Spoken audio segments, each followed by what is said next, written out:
Hey guys, welcome back to my channel. It's Books with Beth X here, and today, as you can see by the title, we are going to be looking at 1-star reviews of my favourite books while getting a little bit toozy, as me and my old uni friends used to call it. You know, a little bit, not drunk, a bit tipsy, we'll say. I mean, I've had a little can of cider, and then this is my leftover birthday wine. But yes, I will hopefully have some very interesting reactions to these. I've actually picked up my old phone, so I'm going to try and screen record it on this and like look at the books on there, because obviously I film on my phone, so I can't really, unless I brought a laptop down, it's a bit awkward. Anyway, you can tell I have a few drinks, I'm already chatting rubbish. But yes, so I'm going to be going through some of my favourite books on Goodreads and looking at the 1-star reviews of them and reacting to them.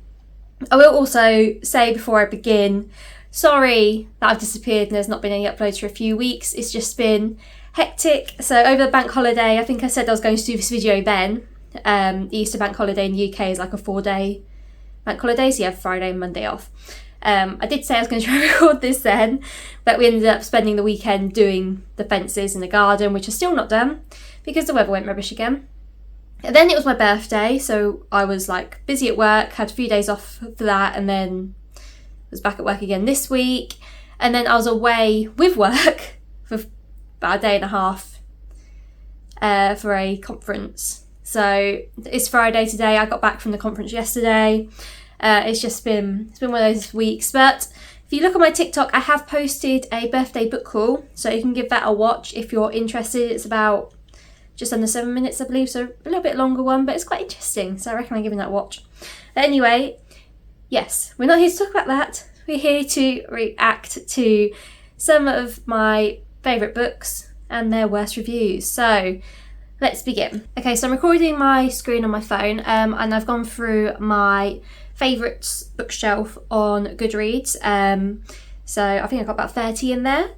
So I've picked one of those, and I've actually picked Kindred, which was the most recent book to be added to my favourites. I actually read that this month. So let's have a look at the reviews. So it has got an average of 4.30 out of 181,000 ratings. So let's see, how many are 1-star? Less than 1% are 1-star. That's interesting. Alright. Let's have a look. DNF at 25%. It was boring. Were we reading the same book? There, I've said it. I don't care if tomatoes and rocks come my way. I just couldn't. I tried a lot.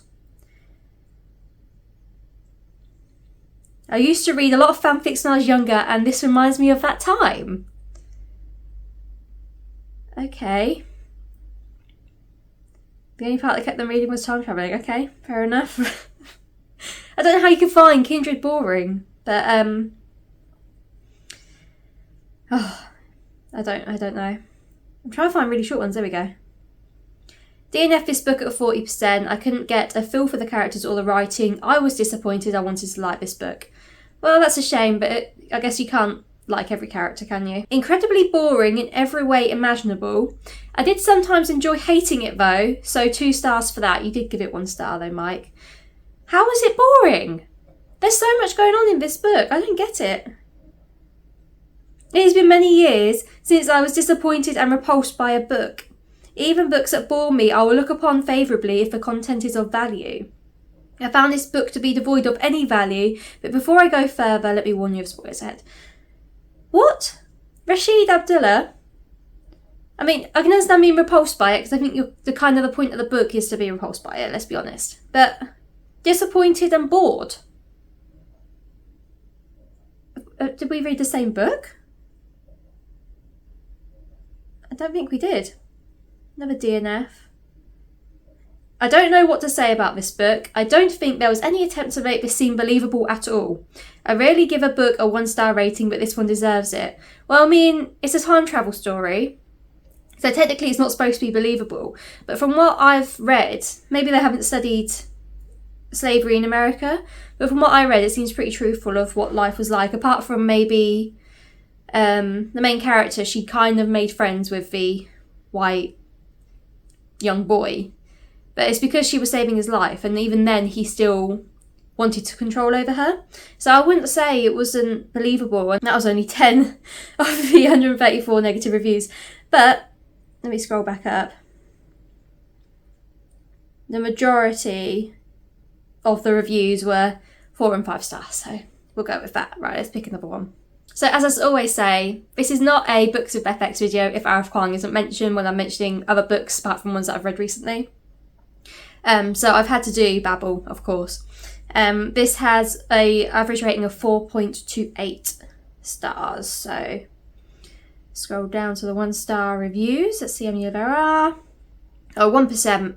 So out of 85,000 reviews, 929 of them are 1 star. My voice is starting to go.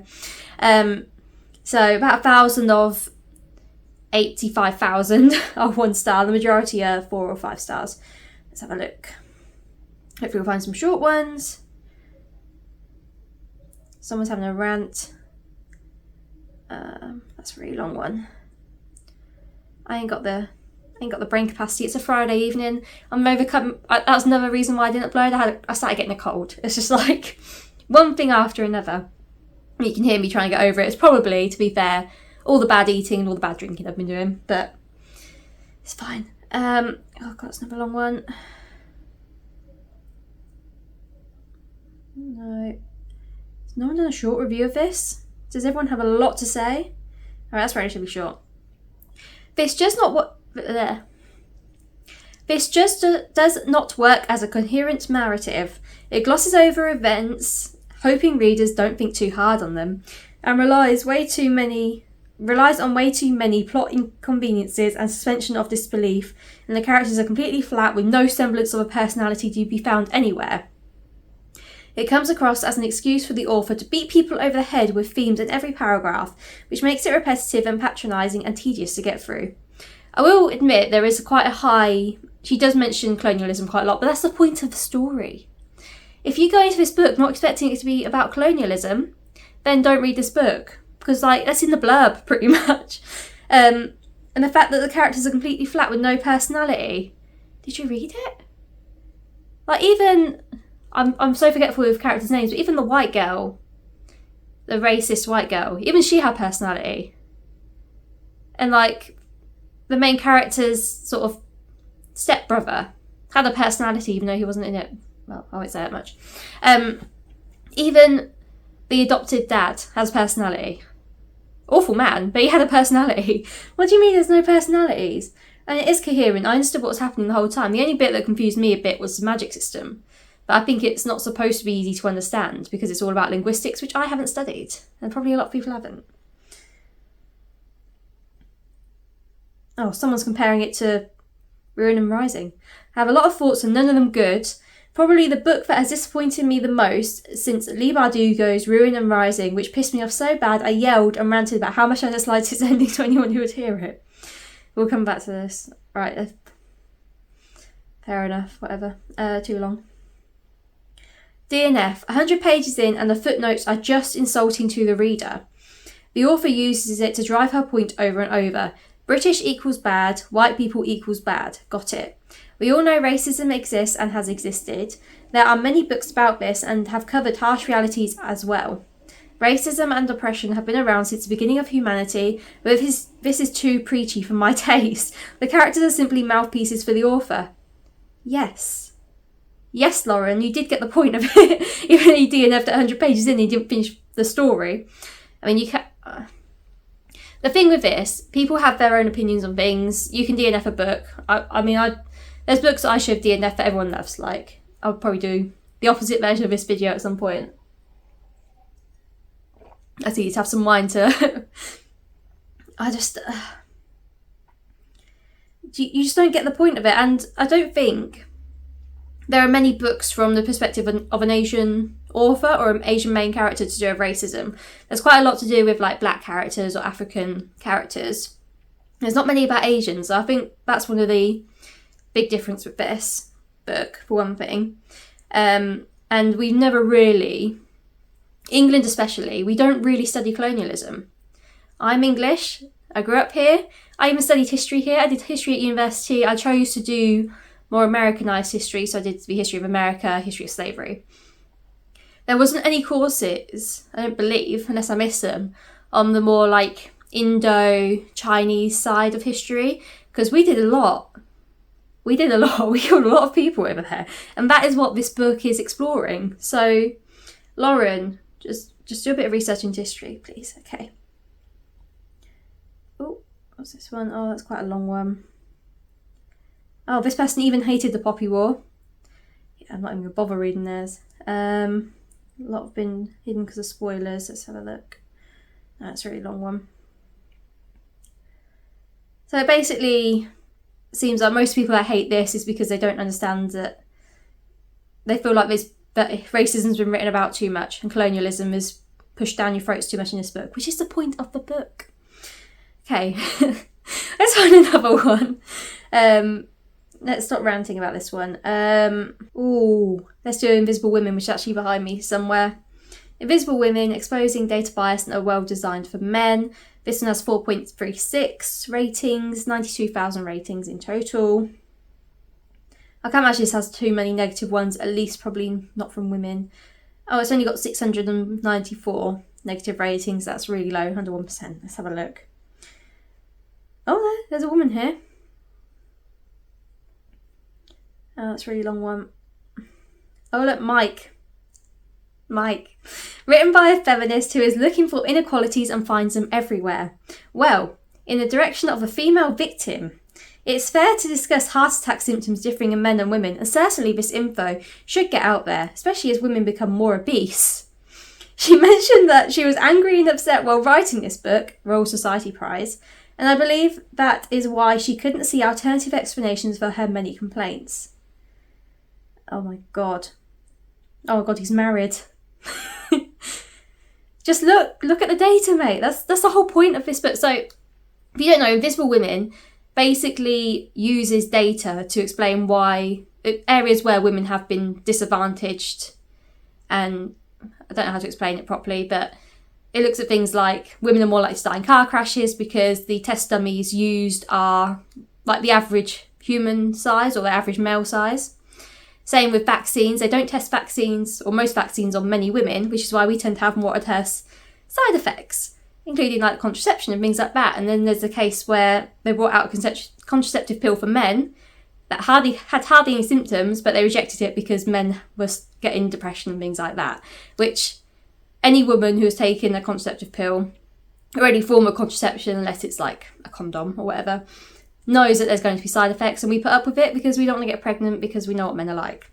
And that's what this whole book is about, basically. And, is there any short reviews? Heads up, authors are TERF. Trans people, intersex people, non-binary people, they all exist and should be included in research on the gender data gap. The author is going to focus primarily and exclusively on the gender data gap as it applies to cis women. At least state it clearly and do not make some kind of excuse why you don't include other experiences.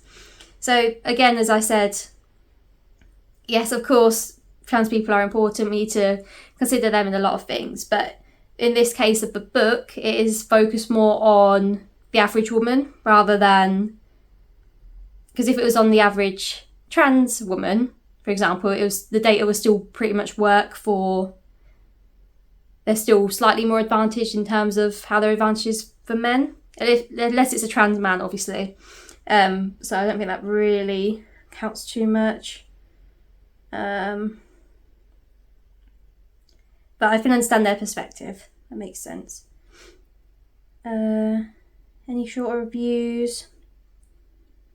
Another one about TERF.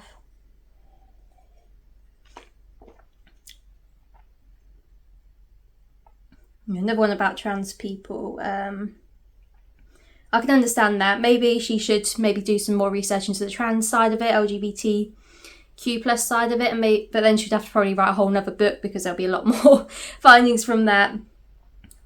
But I guess because there's quite a big part in it about toilet equality and how having the same number of female toilets to male toilets, so like urinals, is disadvantaging women because obviously we tend to take longer, we tend to have the caregiving responsibilities of taking children or elderly people to the toilets. So having the same number of male toilets to female toilets means that there's longer queues for women. Which I think I go to quite a lot of rugby games. The queue for the women's toilets, and there's not as many women at rugby games there are as men.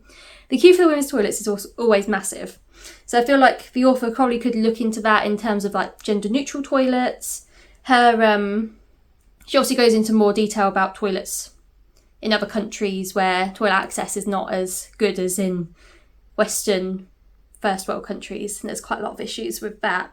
But in first world countries, yes, maybe gender neutral toilets will be the solution. So yeah, it'll be good. I'll see if the author comes out with maybe a book that kind of expands more on other experiences other than cis women. That'll be interesting to see. Right, Sharon.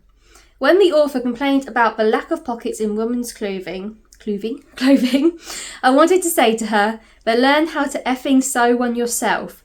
That's the central problem. When you view everything as sexist, it comes across as whining and ludicrous. Just once, I would like to read a work by a feminist applauding the differences between men and women, and who doesn't make demands to equalise everything. Be creatures of action. If pockets are a problem, why don't women address it? If iPhones are too dang big for a woman's hands, then stop complaining and do something about it. That's the thing, we can't do anything about it because we're not in control of a lot of these things. So, right, I've already mentioned I've got a new phone. I've got the S23. I think that's the latest Galaxy. I want the Ultra. Chris, my other half's got the Ultra. I can't actually reach like across it. I can hardly reach across this. I can't reach to the top of this, and I think this is actually slightly bigger than my 23. But our hands are too small, and that's not something that women can really have much control over unless we're able to get into those male spaces. This person here who said about learn how to effing sew on yourself, that's not the point. They should be there as standard. That's the point of the book. You're saying that things like that should be there as standard, but whatever. Yeah, I'll just go learn how to sew with my infinite amount of time. But thankfully I haven't got children yet. But when I have children, I definitely will have time to learn how to sew. Of course. That's something every woman can do, as well as working, a full-time job and keeping care of a house and cooking and cleaning and exercising so I don't get too ugly and fat, which I already am, but whatever. Yeah. Just part of the problem.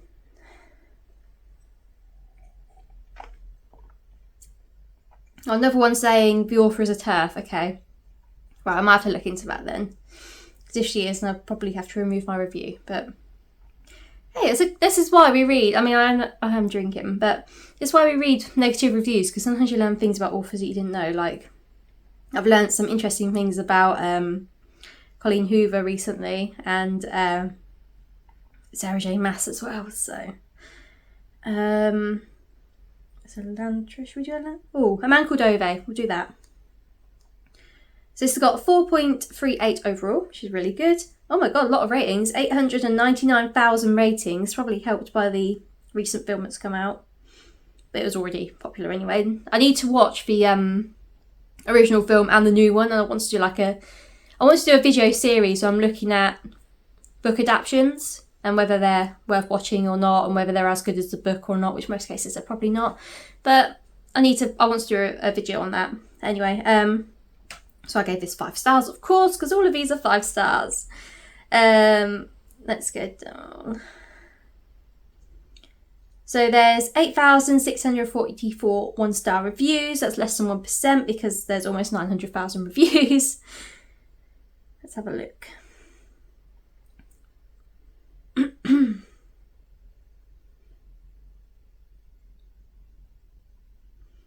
After glancing at the cover copy, I made a prediction that this book would be about a grumpy old white man whose life would be cheered up by some combination of the following: a manic pixie dream girl, a singing and dancing person of colour, a plucky person with a disability, and a pet. I was right on all counts, sadly. This book was so predictable that I made a game out of it in order to get through. It never deviated from its formula, pressing every, I can't say that word, saturine button along the way, sliding over heavy topics with almost offensive levity. I can see why some readers might find this predictability and lightness satisfying or comforting, but it wasn't for me at all. Oh, fair enough. I mean, if it was a thriller and I'd guessed the ending, then I wouldn't be happy. But I loved this book. And I didn't find it predictable at all. And I think it worked completely. So, but hey, it's your opinion. I loved Bachman's Beartown, but I'm going to have to be among the minority with a man called Ove. I couldn't get past Ove's dismal personality. I don't find these type of people amusing. I really tried to finish this audio since it's a book club choice. I stopped after listening to Ove's bad moods after 6 hours. With only 3 hours to go, I abandoned the book, 1 out of 5. I think that's the point of the story though. It's almost a Grumpy 2 Sunshine story where his heart breaks down and he finally accepts new people and cats into his life. If you've not read it and you like cats into his life. An episode of Sesame Street is more nuanced than this story. This book reads more like a script to a TV show. You have the very grumpy old man who actually has a heart of gold. That's the point of the story. That's all spoilers. The perky and pushy little foreign neighbour mum who breaks through the grumpy old man's exterior. That's the whole point of the book. That's what makes it so lovable. Her perceptive and adorable kids. The rejected homosexual teen. His steadfast goth friend who was ostracised for his HD. Not many authors could weave these stereotypes into an interesting tale, and this author isn't one of them. This politically correct, feel-good story with its caricature of his characters is just so much dross. I feel like this is the best book for weaving all those personalities or stereotypes into one story. And I was so gripped by it.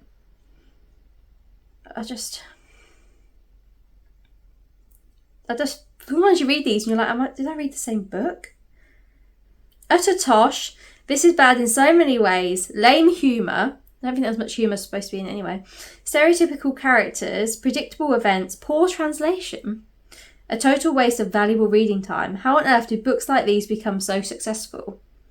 I feel like this is a woman who just hates on popular books for the sake of hating on popular books. This charming little story would have deserved 3 stars if it wasn't that it is written as if the author can't let a single sentence go by without adding some useless and totally unnecessary comparison in the same way some very annoying person on the train insists on flicking the crumbs from his bacon and cheese sandwich, the one you bought from the counter outside the train station, on your new trousers that you really liked when you bought them.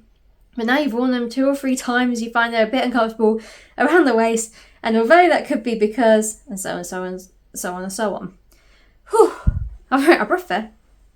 Get the idea. This is annoying enough in an audio book, but I have no idea how anyone could muddle through reading it. Well, I didn't notice that at all, but fair enough. Right, we'll do one more. What other favourites have I got on here? It looks like I didn't... Oh, right, The Bell Jar. This is my favourite ever book. I don't actually own a physical copy of it. I need to get one, but I've not found a pretty one. I'm almost spilling my wine because it's really hot and sweaty. Now, I've not found a pretty version of Bell Jar by Sylvia Plath anywhere, but this is one of my favourite ever books. Well, it's a bit of a lower rating out of the rest of them. It's only got 4.04%. 826,000 ratings, so it's almost up there with Man Called Ove. It's a weird comparison to make. And it's got 13,263 1-star reviews. That's about 1%. I'm a bit worried about what these are going to be. It's a really advanced book for its time. If you've not read it, it is a modern classic about a woman, I believe in the 60s. Got my brain fog. I haven't reread this book in a long time. But she goes through things like abortion and contraception. She's like one of the first women to go through that. Depression, being one of the first few women to go to college, that sort of thing. It's really interesting. I only had to read it once. I never read it for or with pleasure. I prefer childbirth. Okay, fair enough. I don't call it a pleasurable book, to be honest. But I feel like the topics it explores, it's set in America as well. And as you know, American history student, my sort of area. So I can understand her not being enjoying of it. Not exactly fun reading a book with gross racist comments every 2 pages. See, it's been such a long time since I read it, I don't actually remember any of that. But that's probably because of its time, which isn't obviously not excusing any racism that might be in it, but it did come out in like the 60s, so racism was still quite prevalent back then. This book is just the epitome, I can never say that word, epitome of white feminism, so I definitely don't get the hype. I do definitely need to read books about feminism that are not from white women. There's quite a few on intersectionality. I'm too drunk to say this. Intersectionality, but I need to try and read. Is it Black Women, White Tears or something like that? I need to read that. I might try and find the audiobook of that, because that'll be a good one to read. Another one about racist comments. There's too many racist comments in this for me to possibly enjoy this, and on top of that, it's a mid-book. Excluding blatant racism just because this book is a classic, no thanks, Sylvia Plath. She calls Indigenous Mexicans ugly. She describes a black man as stupid, laughing, indolent black man with huge rolling eyes, and then kicks him after he serves 2 different types of beans. Their squat, very ugly as us, as a face mirror. Okay. Well, when I reread it, I have got it on Kindle actually, so I need to reread it. I'll see if I can spot any of those, because obviously I must have missed it when I first read it. Let's go to the next page, because they're all quite long. If I had an Esther in my life, I would not hesitate to beat her up. She is a little bit annoying throughout the book, but she's depressed. Like, what do you expect? You're not going to expect her to be all bubbly and happy and fun all the time. The tragic fate of Sylvia Plath is known. She killed herself. This is her novel about a young woman's descent into insanity. It doesn't make for a compelling read, nor is it cheerful. After reading part of it, I've had enough. Abandoned. There are plenty of better books to read. Don't know why curriculum makers in Pakistan are so crazy about it. I read it in school as well, actually, in 6th form. Fair enough. Yeah, another one about the racism. Right, this is why you read 1-star reviews, as I said before, because you read reviews about things that you didn't realise. So I need to have an examination into that and then educate myself. Could not connect with this book on any level. You are a man, so potentially that's why. Because to me, it kind of reads like a coming of age classic sort of book. So if you like coming of age, adult obviously, but How to Read the Bell Jar, close it and read Girl Interrupted. What is Girl Interrupted? Girl Interrupted. There we go. I'll add it to my want to read. It's got a lower average rating though, but it's got quite a lot of ratings. Okay, it's set around the same era. In 1967, I was sentiment she's never seen before. 16-year-old Susanna Still. Okay. Well, I mean, just from reading that review, it's non-fiction. Oh, it's a memoir. I was hoping to find more memoirs, so there we go. Thank you, review. 1-star review.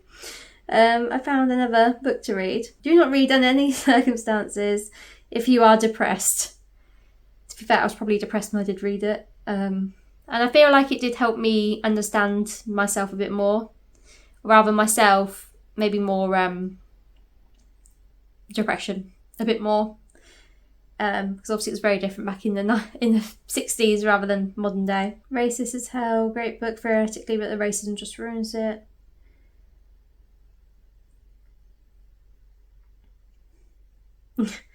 Where to begin? First off, let me just get something straight. I hate Esther. We have a fiery passion. She's so shallow. I know that she's going crazy and whatnot, but she's just so, ugh. The book was edited in the style of one of Christopher Nolan's movies. He directed Inception, The Dark Knight and The Prestige. 1 minute she's eating in the asylum, the next she's skiing, so abruptly, with no explanation. Okay, maybe I'm exaggerating, but I'm just so full of anger and hatred that I can't think straight. Also, I learnt nothing. Zero. Zilch. Nada. If you asked me what the point of this novel was, I wouldn't be able to tell you. All I got from this was not to be crazy, otherwise you'll get shock treatments and people will look at you funny. That's it. And I'm supposed to write an essay on this? Should have read Animal Farm. I mean, you probably won't see it up there somewhere. Animal Farm is another incredible book. The ending also confused me as well. That's a bit of a spoiler. Fair enough. Well, I mean, if you didn't learn from it, clearly a lot of other people did, so... There's a lot of, there's probably a SparkNotes webpage out there. The SparkNotes surfing. It was when I was a student, and that was what a long time ago now. But I'm sure there's probably a SparkNotes page out there if you want to learn from it. So. Alright, let's do a last couple of reviews. This novel was painfully slow and boring. It took me over 2 weeks to finish it. Blimey, 2 weeks. We follow a young college woman, Esther, who is very depressed as she goes through life. Her character wasn't terribly interesting, nor was there much of an engaging plot. I didn't feel a connection. I did appreciate the following quote as it rings true. So I began to think maybe that it was true that when you were married and had children, it was like being brainwashed, and afterward you went about as numb as a slave in a totalitarian state. That is pretty much a whole explanation of the book, essentially. But yes, thank you, Will. I overall really like this book, says Maria, who gave it 1 star. I think the description of depression was really accurate, and there's a lot of times when I felt like I was reading about my own feelings, yeah, like I said. But there was a lot of racist comments, and that made the whole book feel icky. Okay. Okie dokie.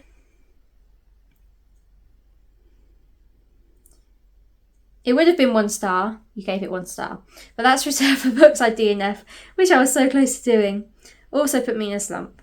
Edit. Change to 1 star because it honestly is that bad in my opinion. Okay. Well, I mean, right, I'm going to stop there because I'm just going to... I've always reached my wine now as well. I'm just going to keep ranting, aren't I? Fair enough. As I say, everyone's got their own opinions about books. Every story is different. Every story has different goals. I don't even know what else to say now because I've drank way too much, but fair enough. Fair enough. I feel like some people didn't understand the point of the books, and that's what gave them the bad rating. But I guess everyone reads, I say, that for their own reasons, and some people read for enjoyment and they don't want to read about colonialism, even though they should. And they don't want to read about feminism, even though they should. Because it's always great to expand your mind and learn about other experiences, but... whatever. It is what it is. But anyway, I'm going to go and finish my wine. I hope you enjoyed. Which, if you'd like me to do the opposite version of this, I might do that next weekend. So that'll be reading 5-star reviews of my 1-star reads. There's not many of them, but I think that'll be enough to make a video on. I've got at least 4 on there. If not, it'll be like a mix of 1-star to 2 to 3-star books because some are, I mean... yeah, I think that should be enough anyway. But yes, thank you for watching. I hope you enjoyed. Let me know if you've read any of these books and what your opinion of them is. You don't have to give them all 5 stars, but I feel like some of these did not deserve their 1-star reviews. But as I say, everyone has their own opinions. So yes, thank you for watching, and I will see you in the next one. Goodbye.